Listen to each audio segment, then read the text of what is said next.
What's up, everybody? Thanks for joining me. All right, we're going to have a little bit of fun tonight on Keeping It Shrimple live stream number 11. Dun, dun, dun. Wow, 11 streams. That's pretty cool. Pretty fun. You notice I got a little Santa hat on my Papa Shrimp logo. It's that time. You know, we're within the 12 days of Christmas, so might as well get in the spirit and have a little fun with it. I know definitely going to have a lot more fun this year because now I have 4 grandchildren. 4. Wow. Cool deal. Hey, let's see. Petzotics, Diego, what's going on? Richard Goger, what's happening? Yellowstone Aquatics. Ed. Hey, what's up, Ed? Picking up cichlids. Liquid Zoo, Matt. Whee! Here we go. Howdy, Select Pet. Thanks, Ed. Appreciate it. So we're going to have a fun talk. The topic I put was basically about parameters. And are they really that important? What's up, Hulk Logans? For shrimp keeping, I kind of got the idea because of last week. Last week was one of those discussions. I thought it was pretty interesting. It was engaging. Everybody really had a lot of feedback, and that was really cool. So it brought up the question of parameters. And for shrimp keeping, it falls in line with Keeping It Shrimple for me. And most of the shrimp keepers that I know is the parameters of really, if you have the right substrate, you're using RO water with mineral supplements. It's basically keep your TDS at a certain range and everything else should fall in place. That's why most tanks are cycled for weeks and weeks and weeks, months even, depending on the soil type, because it might have a lot of ammonia in it. And really, you get rid of the ammonia, you have the completely cycled tank where there's no ammonia, then it keeps it pretty shrimple. You just worry about the TDS and stuff. At least I do anyways.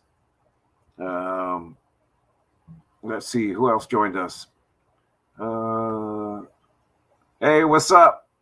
Pride Moors, Fish and More, Vizine.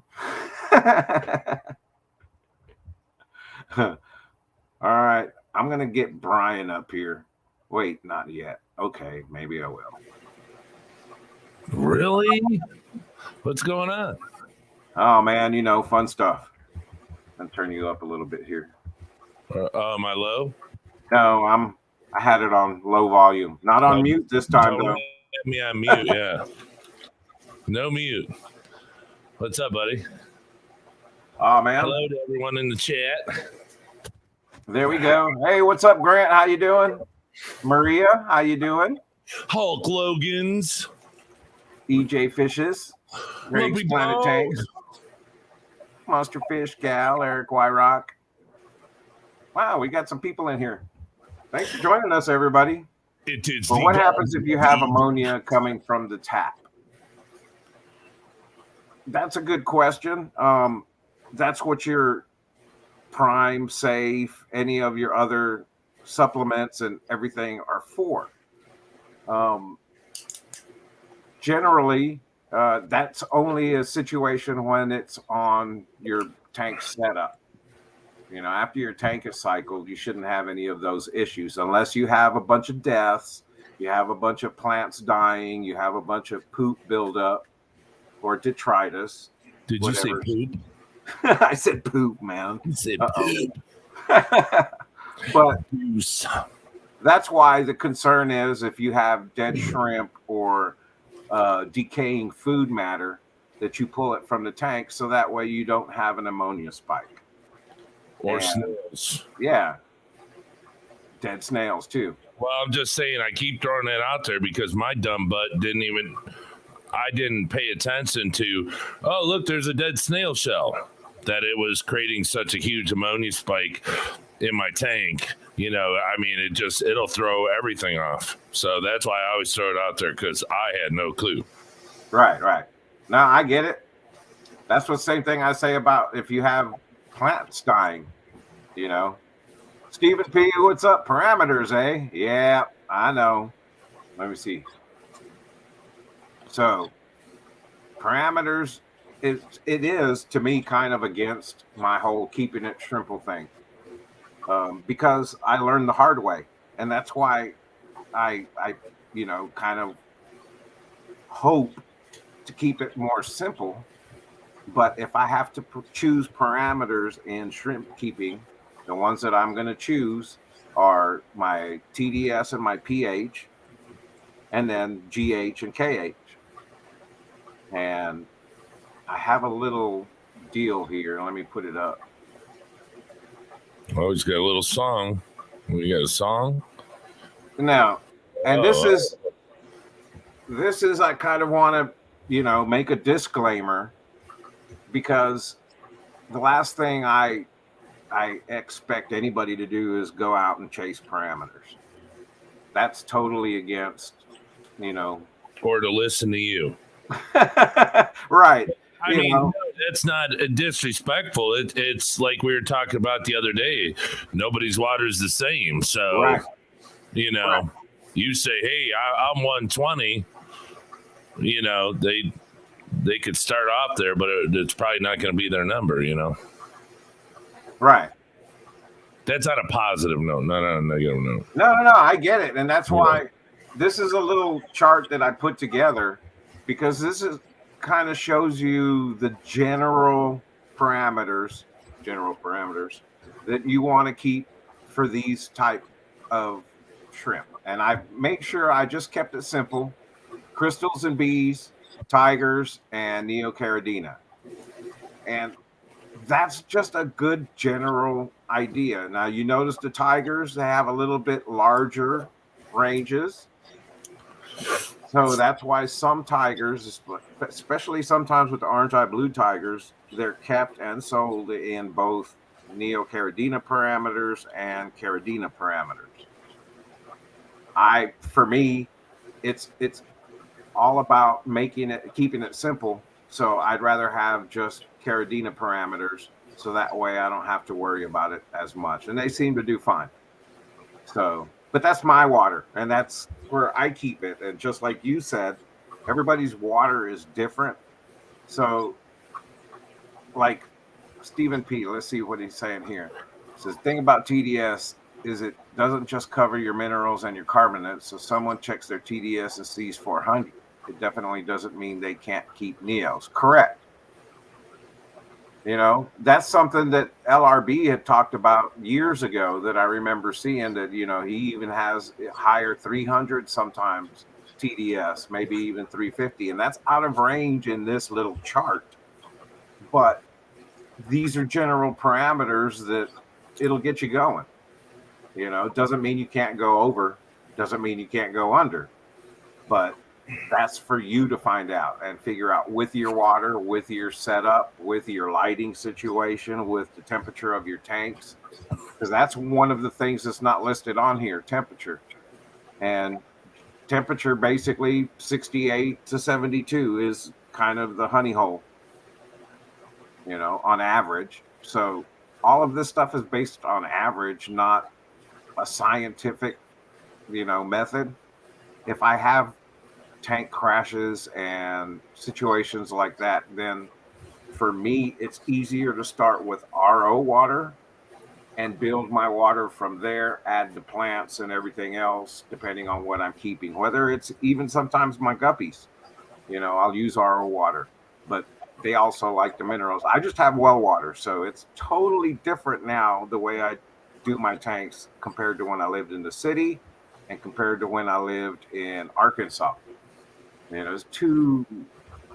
It's three different water situations. So I've learned the hard way not to overcomplicate it, if that makes any sense, and keep it as simple as possible.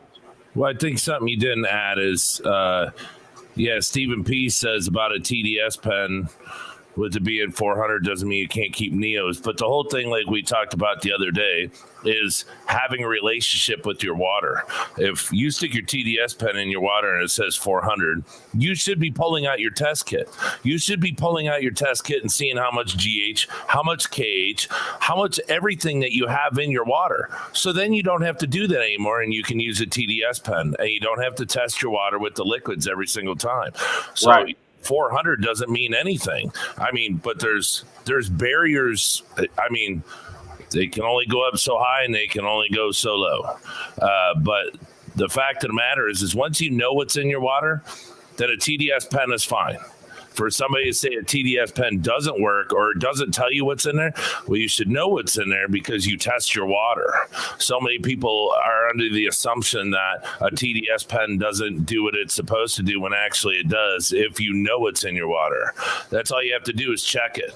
And then if it goes over, so let's say like me and Papa Shrimp were talking the other day, if you go to test your TDS and it's 450, well, then you're going to pull out your liquids again and you're going to check and see why it's 450. Right. But, always testing that water, it should be around the same parameters. So you don't need to pull out the liquid every single time. That TDS pen tells you everything you need to know if you know what your water is, and that it just makes your life 10 times simpler, but... Yeah, and that's the whole point is that I used to, when I first started, I watched the videos, I studied all of the parameters, I tried to make sure everything matched exactly. I went through the whole drip acclimation process very carefully because I was spending money on shrimp that I bought online. And I was new to that whole thing, and I learned a lot. But I also overcomplicated things. And when I realized that I was really overcomplicating it especially in the city, my water was about 8.2 pH coming out of the tap with about 430, 440 on my TDS. So I definitely used a mixture of RO and tap water for almost all my tanks, just because to me, I was okay with it. And I learned over the course of time how to deal with that. But then I went to Arkansas. It was totally different. And I had to learn all over again. Bro, you know how many bottles of stuff I went through before I actually learned? Seriously. I mean, Stephen P., like you said, 450. Maybe there's a concern, maybe not. But before then, I went through so many bottles of ammonia test, this test, that test. I didn't know. And then I think I actually really learned when I watched LRB. And, he just explained it. And see, I never had that relationship with my water. I was always testing. I felt like I worked at a pet store and people were bringing their water in all day.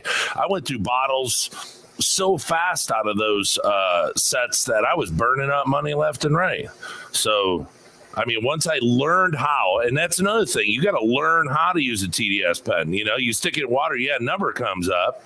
Right. Like we're saying, if it goes low or if it goes too high, is it just because you feed a lot? You can go, okay, water change is, instead of 400, it's 418, time to change the water. You can use it for a lot of stuff, but I didn't know even how to use it when I bought it. So I had to learn that too, But It seems to me, I haven't bought a bottle of anything that goes in my test kit and I don't know how long.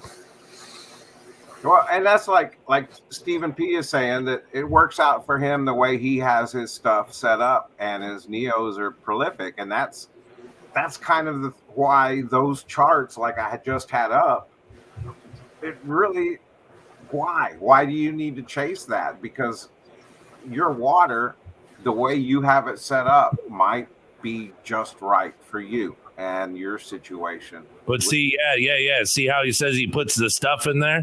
Well, if he puts all of his ferts in there and tests it, and let's say his ferts puts it at 450, then he knows every time he doses his stuff, that's where he should be around after he puts in fresh water. So, see, that's what a TDS pen tells you there, too. I never would have known any of that. Fish Tropic, what?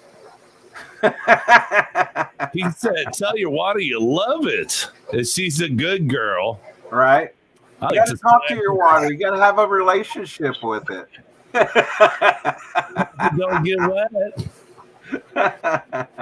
But I mean, it is true. And I think a lot of people get out of the hobby because they don't learn those very easy parts. They're given a test kit and they might not even know how to use the test kit. Because look, the paper says one thing, but I don't know how many times I'm in my buddy's store and people bring in their water and my buddy tests it, shows them the color and they go, "Is that bad?"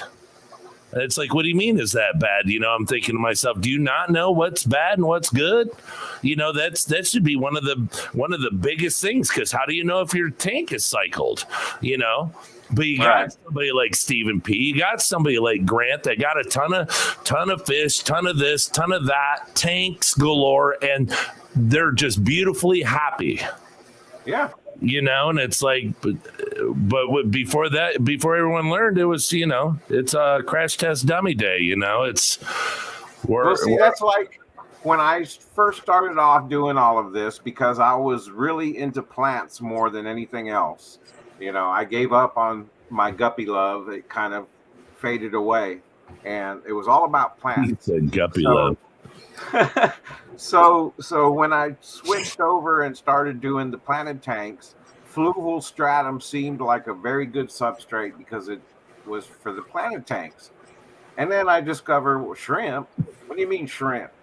And got into shrimp. So then I had all of my neocaradinas basically in fluval stratum, you know, but because of the combination of my water from the tap being like an 8.2 pH, it would get it down to around neutral, maybe about 7.5, 7.3 is what it buffer it down to. And my guppies and my neos and my plants just went crazy. They exploded. That's why I had so many tanks, you know.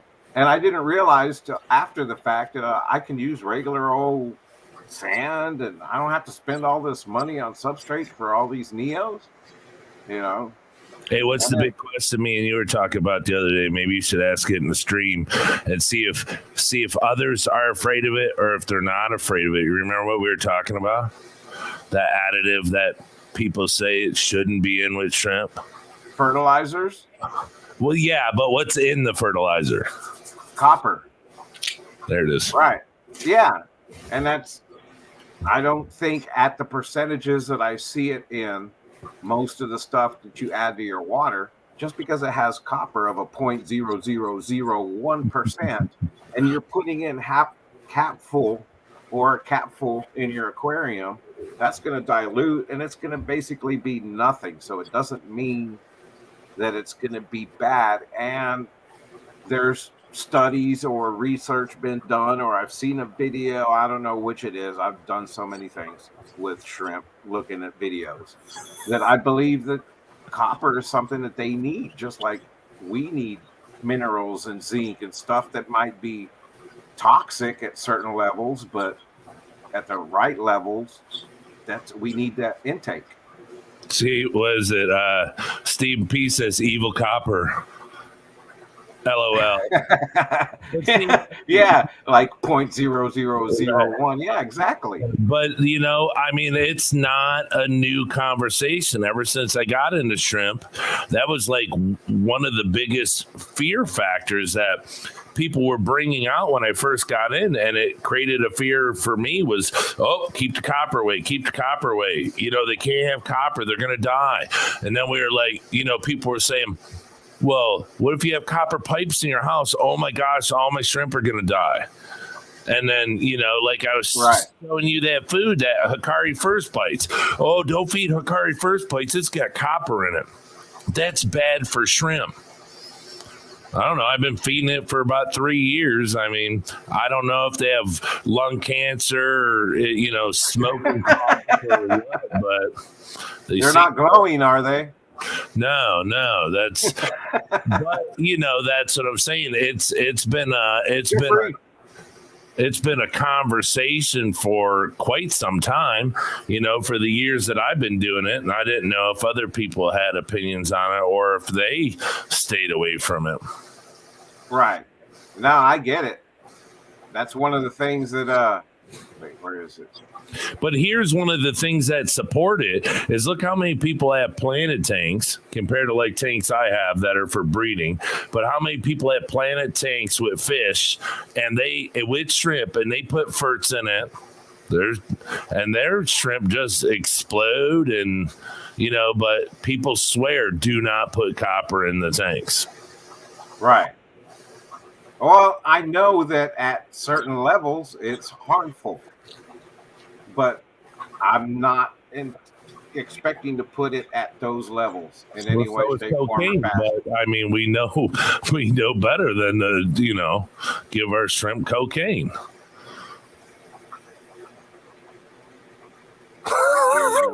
Come on, that was funny, dude.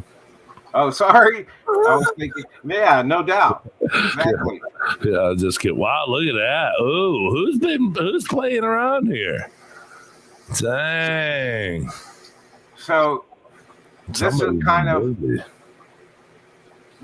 of one of my tanks that is basically worry-free.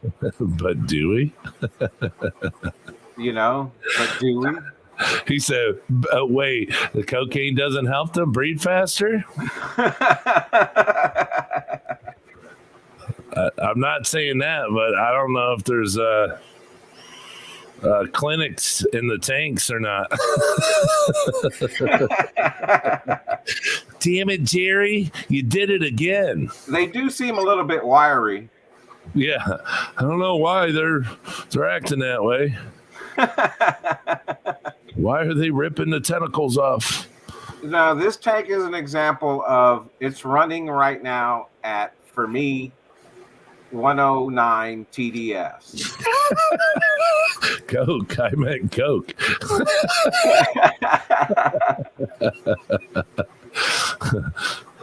So in this tank, like I said, I have it at 110, 109 TDS. And I checked it with... Wow, you run yours really low. On this one, because I just topped it off with straight RO water. I didn't add any remineralizer or anything. I run mine with racing fuel. No, I'm just saying they go nuts at like 180 in my water. Right. I mean, crazy nuts. They're like, somebody asked before, what's the easiest Caridina to raise? And I don't like to, name a shrimp because I don't know. People can say a certain shrimp all day if their shrimp are exploding, in their house or their store, or their business, but it doesn't mean it's going to do it for you. But these suckers, even the black ones, if I keep them around 180, a heavy 180, they're just nuts. I mean, right. It's like they like a lot, There's zero nitrates, zero nitrites. The GH is running at about 4, and the KH is 0. And they're extremely happy. Now, part of the reason why I keep it this way is because it's easier to duplicate from tank to tank if I have a consistent parameter. Now, sometimes I notice that maybe one of them may not be working out, but so far, all of them, you can see here, there's a bunch of little babies. There's a bunch of fry running all over the place, or swimming all over the place. And there's a little bitty one right there. Yeah, that one on the back right, the little itty bitty one. Yeah. So, that's one of the things I look for is if they're breeding and the fry are surviving at a good rate and the water's crystal clear and my mosses have no algae on them and they're happy, then they're happy. Rick James. Whatever my parameters are at. It says 3G says cocaine is a hell of a drug. Rick James. It's either Coke or she's pregnant. Itty bitty. Yeah. Did I say itty bitty? Somebody, what's up, Sherry? But I said cocaine. 3G, Eric Wyrock, Monster Fish Gal. Everybody's in here having a good old time. Rick Wyrock. Cool. Well, I really like sharing pictures of my tanks, but they're part of the reason I did this is because you can kind of just look at the tanks. That tank, the water's healthy. Hippie. You know, the shrimp are happy. There's babies. When I see babies, like I said, this is my fancy red tiger tank, and everything's happy. If they're happy and you know it, snort some coke. Man, you got to get off that. Oh, that's because you peddle crack. Yeah. You still call your shrimp food crack? Yes, I do. Crack sex. Crack sex. I don't know. I just thought it was funny to put in there, because with the way shrimp move so fast and go so crazy, it's just. It's the hookerus. How do you say that? Hookerus? Hooker? Moss? Yeah, it's hookerus or hooker moss. Yeah, there's a few. Yeah. But yours is yours hooker moss or is yours different? No, that's hooker moss. Oh, okay, yeah. I think that's some of the coolest stuff that you can grow. Yeah, that's that there. And then let's see, after my fancy tigers, I'm trying to see what else. These are the super crystal reds.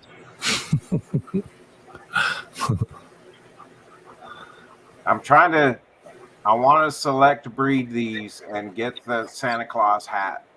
Hooker. That'd be real. It'd probably take forever though, to breed them through and select to breed them to get them to the Santa Claus. But the Santa Claus ones are so pretty. I used to have some. Gotta get the white ones out of there. Yeah. What was it? Mark Shrimp Tanks. You watched him this morning. He said that because I don't think he started with a very good grade, and he said his are so far it would take him a really long time to do it. But I mean, that's the whole fun of it. I mean, if you're not trying to make your shrimp look. Well, I can't say that. I was going to say if you're not trying to make them look perfect, but I mean, some people don't care. They just want them in their tanks, which is great, but it is a lot of fun. Like your blue ones right there. You might take one out with a whiter tail and just keep them because you want really dark blue. Right. So I got to get that one out of there. So, I mean, they all look really nice, but that's the fun part. You go, ooh, who doesn't belong? Look at that dark one, the one with the dark head. Those are sick, dude. Those are nice. Those are so dark, it looks like you turn your light down just to show them off. Yeah, it looks like serious. Some people do that. They turn the blue light on to show and that's not a lie. People do that to fake the color of their shrimp. Oh, look how dark blue they are because they have a blue light on. Right. But those are very, very nice. These are actually in the kind of the shadowy part of the tank, so it's like the camera just got a really good picture of them. Yeah, but still you can see them in the back before it shifted over. Look at it back there, it's still dark blue, so it doesn't matter where they are. They're not just dark blue because they're in the shadow. They're really good grade. MTS start heavy with shrimp. Brian, most people don't care when they start. We need circle halos around their heads, then we could call them darling angels. Liquid Zoo, what up? Maria Z. That's so funny the way that it does it on the little icon thing. I wonder if that's just because of the way that the one that I chose. It could. Oh, there we go. Huh. You picked the banner. That's the banner type probably that you're picking. There. That looks cool. Yeah, I like them. I like that one. Yeah, that looks cool. Xanadu. What up, Xanadu? Fish fam friends. So I want to say something real quick because I'm going to start adding it to my link. I got to figure out how to make a little. I know what he's going to say. I'm going to make. No, you don't know. But this shirt that I wear. Oh yeah, no shrimp logo. This was made for me by 712 Apparel. That's Jeff Wilson with Texas Fish Room. So I want to give him a shout out because he's basically sponsoring the show since I wear this shirt, and he gave it to me. So I got to give him a huge shout out because it's an awesome shirt. I love it. And I got it before Aquashella in Florida. So that was pretty cool. That shirt looks super cool because it kind of reminds me of like a mechanic shirt because it buttons up. I mean, it's something that I haven't seen, and I don't really like brag about your shirt because I don't want to see a bunch of people making them. No, you know what I mean? I don't want to see a bunch of people coming out putting their name all over a mechanic type shirt like that because I mean it looks like you're coming home from work wearing your mechanic shirt at a scaled place and your business name is Papa Shrimp. You know what I'm saying? That to me it's just a way cool shirt. Well, I got to keep with my blue collar worker mentality, man. I was a machinist for most of my career. So I always wore those blue Dickie work shirts. Yeah. Everybody wore the blue pants with the blue shirt. My man wore, yeah. Yeah. So kind of this is homage to it. And when I was getting it made, that's what I sent Jeff a message and I told him, I was like, hey man, I kind of want something other than black. I kind of want the blue color or, whatever you think. And he sent me this grayish color. Yeah. And I was like, that's so badass. It is. Is that embroidered? That's embroidered, ain't it? Yeah, it's embroidered. Yeah, see that thing just, and the funny thing is you got it so long ago and it still looks brand new. So that just shows the quality too. The guy's product is you could wash it 40 times and it still looks like new. Yeah, this thing's amazing. Yeah, it's quality shirt, quality embroidery. It didn't, the stitching didn't fall out. It's not all tattered. It's high quality stuff, man. Yeah, it's hard to come by. And then when you get it really high quality, the price is enormous. So for somebody to have good prices on it, that's good. Yeah. Much love to Jeff Wilson, Texas Fish Room, 712apparel.com. Liquid Zoo. Did you see what Liquid Zoo said? What did he say? So you give him too much credit. How do you know you washed it? Right, exactly. How do you know, Brian? Well, because it's not fumey like a car sitting out in the heat. You get the heat wave above the car and stuff. I'm afraid to wash it. Yeah, I don't see the halo around you, so it's got to be clean. Hey, so have you done anything to your tanks or anything since last week? Since last week? Yeah, since the last show. Oh, and we got to really quick because he is so cool. Before we forget, give a shout out to Flip Aquatics Rob because he had his little baby girl. So just want to say congrats. Congrats, Robert, Daddy. Yeah, he's a daddy now. Yeah, now he's got to get his crew together to scare every single boyfriend away that she gets until she's 22. Yep. Every boy she brings home is going to have to go in front of the shrimp crew, and they're just going to be all mean mugging. Yes, I love this shirt. It's a strange. Oh, I do, man. It's badass. It fits me just right. Like I said, just it, and it's simple. Keeping it shrimple. Oh yeah, so have fun with it, right? Have you done anything new in your room since last week? I've moved some things around. I've done some water changes. Anything that you've tried new, or any new discoveries, any new babies, even fish, anything? Well, those tanks last week that I talked about when it was the reset, and I did all of the resets on those tanks still look extremely happy. The fish in there are they're like, oh, How many died? None. 0. Good. See? Easy peasy. Nothing to be afraid of. All right, Matt. It's a nice shirt. I've always thought so. I just didn't realize it was self-clean.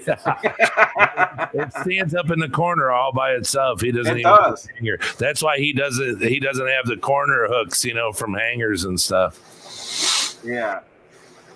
Hey, Poseidon's Pets. But no, that's one of the things. And I'm slowly adding more plants here and there, because I noticed that as I add more plants into the tanks, they kind of clear up by themselves better. But I don't want to just shock my other tanks where I'm propagating the plants from and take away all of their plants, and then I have an imbalance in those tanks. So I'm doing it slowly, if that makes any sense. Hey, I got a question for you, since you do fish too. All right. I breed discus, and 2 discus in my 125 started a relationship, and they're not the same color. Do I let them keep the relationship, or do I split them up? It depends on how pure you want to keep them, right? Right, but the question is, do I maybe let it happen to see what comes out? I mean, if they all come out like the dad, then great. But, do you think it would be, I don't think you would be able to mix, 2 types of discus like this, but I don't know if I should just leave them in the 125, because like they say, once discus pair, they can pair for life. And it's like, if you separate them, will they ever pair with anything else? But if I leave them together, will they be happy? And, it's because yesterday they laid eggs, and one of the other ones, one of the other discus went in there and kind of made her leave, and then went in there and started pounding at him and ate them, right, half of them in 3 seconds. So, that's what I'm saying. Do I let them be happy, or do I separate them? I think it's you let it happen. That would be me, just because I want nature to happen. I let nature run its course. That seems to be the best success that I have with any of my breeding, is when it happens naturally and I don't force it. Sometimes it happens in the oddest times. Like, I have a video that I posted last year or last winter about basically when I put my rams in a quarantine tank because they had fungus on them. Then they survived it with the treatment I gave them, and they spawned and had babies in the QT tank. And I was like, I didn't expect that to happen, but it did. And I let it happen, and they raised their own fry. That was the first time that they did. So, yeah, let it happen. If you want to keep them pure, I think try it again in a different tank. Yeah, they're the 125, so nothing in there is probably ever going to live anyways, because there's just too many discus. But they're 2 of the only ones that I don't have doubles. And it's just very shocking that, because all the other discus that are the same color, they hang out with just themselves, and now I have 2 that are different colors, and they don't, match up with any of the others, and they just happen to be a male and a female. And, so it's goofy, because you look and go, should I just let them be happy and, let them stress out over these eggs, or do I take one to the store and get rid of it to stop the pairing? Right. You know what I mean? So the female doesn't stress out all the time over somebody's, bird dogging her eggs and stuff, I'm going to take this off. Big city bettas. Mary Page. I'm doing this to see if it works, man. Do whatever you need to, brother. Monster Fish Gal. I'm experimenting and having a little fun. How's everybody doing? See if I could share this. Thanks for coming in. You were asking me what have I been doing lately, and I got to be honest. So let's try this out.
Wow, it worked. Boy, those years of headbanging, you can tell they just disappear over time, don't they? Our necks don't work like they used to anymore, boy. No, not at all. And that was one of the things that when I look at my videos from in the past when I was young, man, that's why my nickname's Animal, because my hair was going crazy. All you saw was hair and arms. And then later on, as I got older, it's more just like that, where I'm not moving as much with everything else because it caused me too much pain. Yeah, you got bulging discs and a big, huge scar on your chest from a quadruple bypass, and you're like old boy off of Motley Crue who can't, he just plays the bass guitar, the boom, boom, boom, boom, boom, or the guitar, whatever. I can't remember his name, but yeah, years take their toll on us, dude, and all that thrash, and just now you just play really good music. People show up and go, "Wow, what's that sound?" And then they come see and. They're like, whoa, something seems different. I'm not, where's all the headbanging? Don't need to do that no more. We realized that when we got older. Music's just as good if without slipping a disc. That should have been a name of one of the bands back in the 80s, Slip Your Disc. That's the unfortunate thing of, being nicknamed Animal, trying to be a Muppet back there. And I was when I was younger.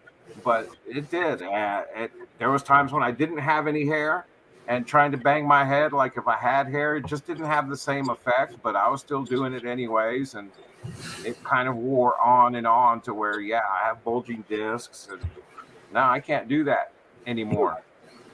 Is that just a single bass drum set? Just a one single bass drum set, and I got a double pedal.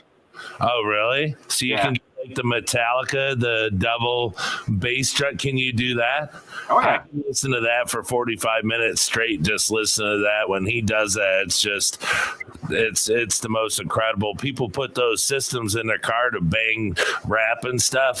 Put Metallica in there and listen to that double bass. That's crazy. Yeah. And I get it, Jeff. You're too young to be feeling that way already, but it only gets worse. I can't lie. I have to be totally honest. It only gets worse. I remember back in the day, all the people that used to be in what we call the mosh police, and we had these massive mosh pits, and there was an etiquette to it. There had to be, because people could get hurt really bad.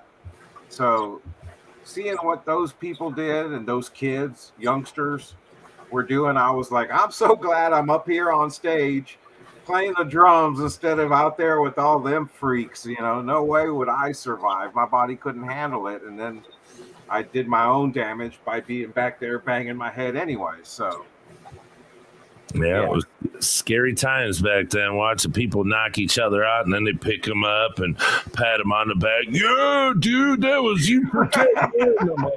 I'm not running out there and you punch me in the face, because it'll be a straight up brawl. We're not shaking hands after. Shoot. That's why we had mosh police. Hey, excuse me.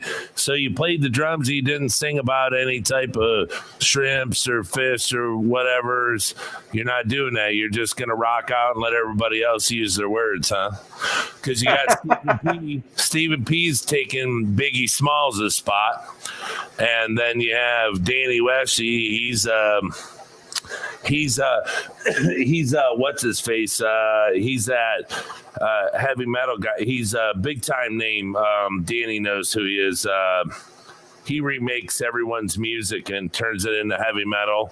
Leo Moricello, Leo Moricello. Yeah, he's badass, man. Yeah, Frog Leap Studios. So Yeah. he's Frog Leap Studios because he remakes all the music. So then we're gonna have to fit you in there, find out which one you do. So you'd be like, he's an incredible musician and editor, and the way he throws out videos at least one a week, it's just, man. See his new one? He got that new guitar, and then he shows his walls. He's like, not like I really needed another guitar, and he's probably guitars on his walls. But there's somebody that plays in his band, but he's from a real big band, and he got his guitar. He said he bought it, but I'm sure he got it for free. But yeah, I'm sure. What is it? The tropic's crazy. Brian used to hunt things with nets for dinner, then he moved to the USA. Brian, show people your horn hat. It's stupid. Hey, my Viking hats are all put up. Yep, I can imagine. Our vocalist couldn't do it because he was also the guitar player, so he stayed up there banging his head. Yeah, it's funny watching all those old videos, but that's what I've been doing a lot in between, doing this. I play my drums because it helps with my cardio rehab and everything. Yeah, right. I'm doing that stuff anyways 3 times a week, because I started back doing it again. Well, I didn't even think about that and how it builds the muscles, help build everything back up in your chest where you were cut open and stuff, all that movement for your pecs and everything. Wow, that's cool. And your shoulder, yeah, that's big time. I wish I had still the video of like the first time I played. Bragger. Show off. Oh, I'm sorry. Did I do something? I only got a scar. That's all I can show off. Yeah. And my Papa Shrimp shirt. That's hot. I don't have a scar, so you're cooler than me. Chicks like scars. Oops, what did I do? You ran me off. You scared me away. I slid the thing over by accident. Discus Talk, what up? Question. Oh, that's badass too. Hey, I was at the store. I think I was telling you this before. Milwaukee come out with a line of hats, and is that a fitted hat? No. Oh, it looks like it, but they came out with fitted hats, but they're $20, and one of them's that nice gray right there. This is also done by 712 Apparel. Okay, so you're saying 712 made this stuff. Can people order that stuff? I believe so. How much is the hat? I like this stuff, already Papa Shrimp stuff? Yes. Not yet. No, this was a single run, I believe. I wish. Yeah, but what I'm asking is, do you have any idea what a hat would cost if people were to start? So somebody would have an idea. Are they 20, 25, 40? I would imagine all they have to do is contact Jeff, and he'd let them know. I can't really put a price on it. I don't know yet. We haven't talked. We haven't talked business to find out. You better call him and talk some business. Uh-oh. Yes, sir. Right away, sir. Talk some business. Business. Just got back home. DD's Fendon. Hi, DD. The question I was going to ask, you play the music.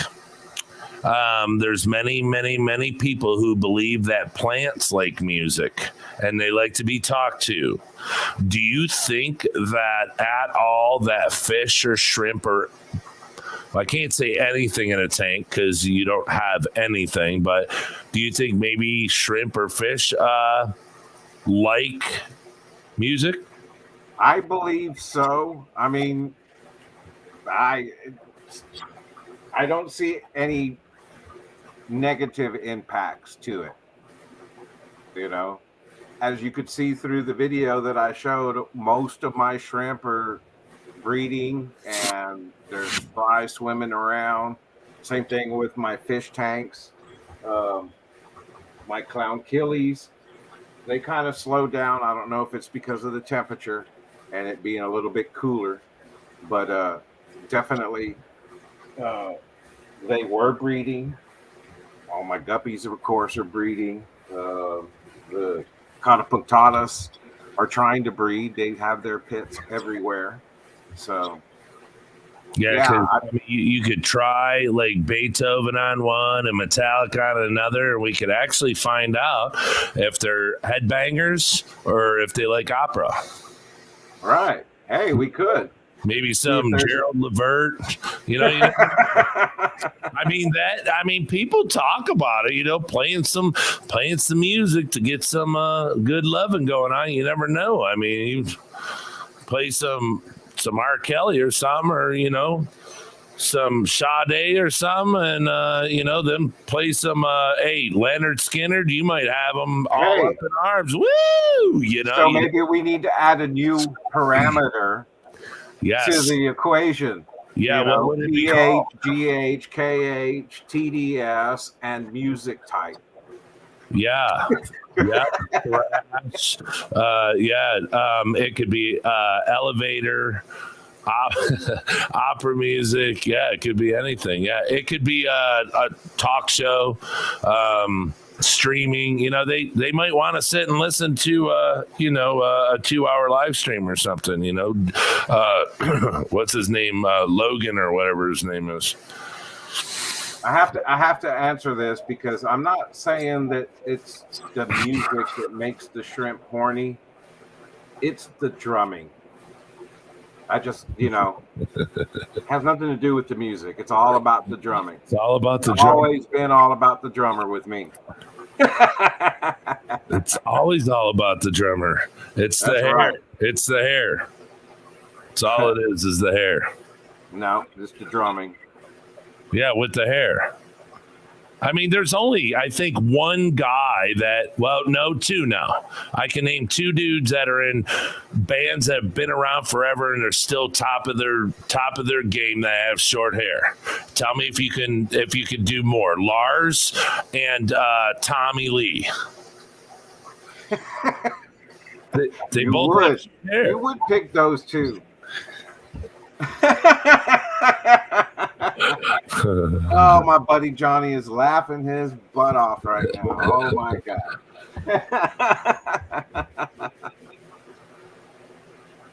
Yeah. When I could play more than the way I play now after my surgery, they were. I practiced to their stuff. I warmed up to their stuff. You know, and I did my plenty of Metallica playing when I was young. You know, they were one of my influences, but Slayer, because of Dave Lombardo, of course. Neil Peart was my number one, and Animal. And mainly because I watched Buddy Rich and Animal back in the 70s when I was a kid, and I watched them do the little drum battle. And I just loved Animal. Because I thought Animal played better than Buddy Rich, only because, you know, Buddy Rich went 1,000,000 miles per hour, and you can't top that. But Animal played drums. You know, he beat the beep out of them drums, and I was like, I want to do that. So, yeah, I'm. All my influences. Papa, don't reach. LOL. It's time to grab a tea. Travis Barker. Oh, yeah. He's got short hair now. Right? Yeah. Tropic said Travis Barker. Yeah. He's a good drummer. Big time drummer. Oh, yeah. I have a lot of influences. Even my jazz influences. You know, Dennis Chambers is one. Steve Gadd is one of my all-time favorite drummers. He's the guy that wrote the 50 Ways to Leave Your Lover drum lick. Oh, slip out the bag, Jack. Yeah. Make new plans, Dan. Don't need to be That's cold, an infamous drum beat, you know, but his drumming is incredible. That's a hot song. Look how long that's been around. Even if that was a one-hit wonder, he's a millionaire off of that song, boy. Nah, he started off kind of like I did. He played drums in the Army as well.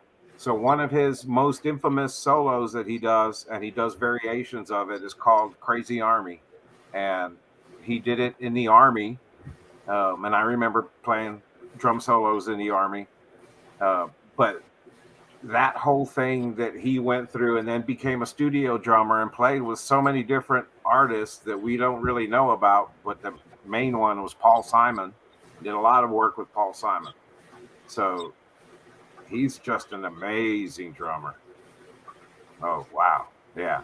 So, yeah, I've listened to all kinds of things from Dixieland music to country music and metal music and death metal music,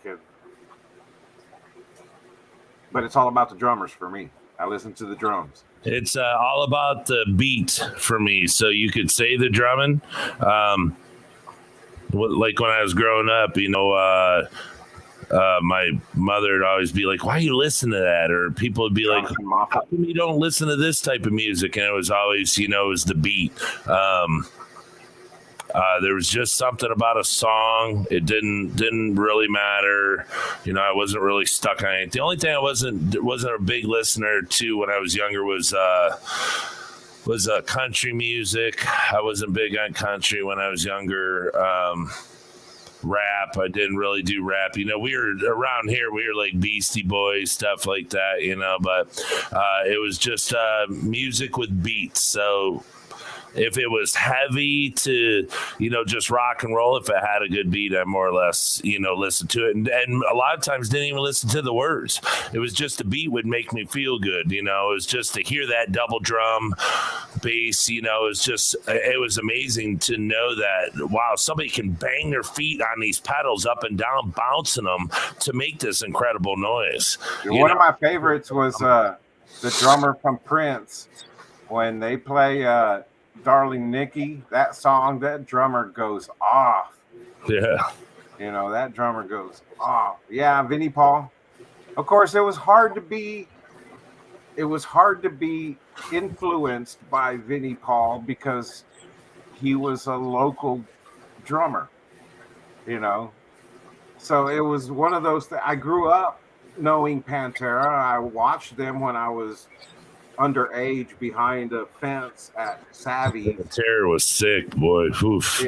I watched them back before they got heavy, before they had Phil, and through all of that, they became Pantera. Their tour in the world. I just come from the Army and watched all of the Seattle bands in their rehearsal space and didn't realize what I was watching until I came home and I saw them on MTV, and I was like, I just saw them at their rehearsal place, this Alice in Chains band.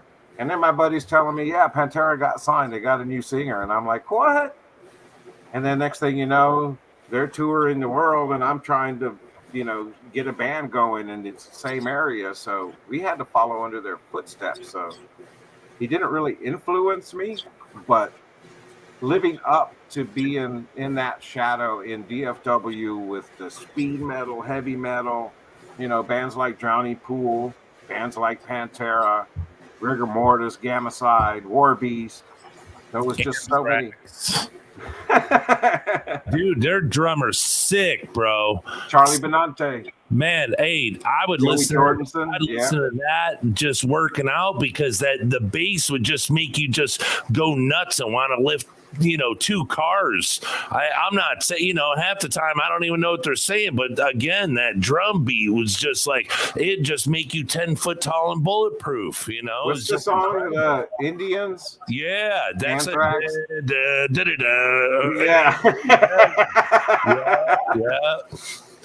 Yeah. That's funny. Yeah, I like that stuff. Yeah, but I figured I'd throw this banner back up since we were supposed to be talking about parameters. We are talking about parameters and music. You said it was a new parameter. Oh, yeah, that's right. Papa Shrimp, come on. Yeah, that's how I squoze that in there. You squoze it. I squoze it. Yeah. Hey, now we just you gotta put we gotta get some what were those concert t-shirts, the colors and the white sleeves, you gotta put them on your shrimps so we can get those concert tees on them. Yeah, and they'll have your band name on them and stuff. That's funny. Yeah.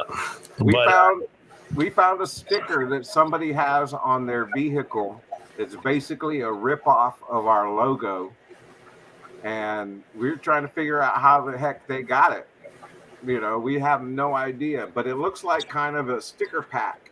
And my buddy told me about it, and I was like, yeah, whatever. And he was like, I'll get a picture of it one of these days. And he did.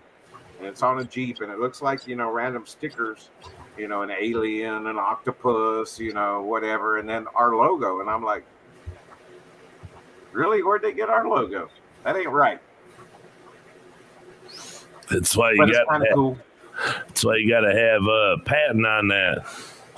Right. That's why we've been using it. Everything she draws for me, I ever sign it. Yeah, we've had that logo since 88. Oh yeah, nothing was working right in the 80s. Shoot. We went through the whole thing, going to the Library of Congress in Dallas to check all of the copyright material, because back then you couldn't go to the internet. You had to actually go and look it up and find a microfiche file and look through all of this stuff to see if there was anything closely related. Paul Stanley's brother's here, Joseph. Hey, what's up, Joseph? From KISS. Hey, I always see people's names like, man, I wish I had that last name. Music is the new parameter. All right, there you go, Yellowstone. We're gonna run with it, right? Hey, that's a good shirt saying. Pop a shrimp on the front, and then the back. Music is the new parameter. And then show a buried shrimp. Yep. Yeah, you playing the drums and your shrimp's getting it on. Let's get it on. Let's get it on. Little table with cocaine and, back to that. I'm sorry. All right. Well, it looks like everybody's starting to head on to their next stream. All the other Primetime Aquatics and I believe Dan's Fish and I'm not sure who else. Yeah, I was just thinking T-shirt, Papa Shrimp. Yep. Need a T-shirt. Hey, that does sound super cool. Music's the next new parameter. I mean, that fits you perfect. Right? That's awesome. I mean, just think stickers, dude. That'd be cool. Papa Shrimp. Music is the new parameter. That's cool. That's a good note to end on. Music is the new parameter. Thanks for keeping it shrimple with us, everybody. We'll see you next time. Peace. See you, everybody. Thank you.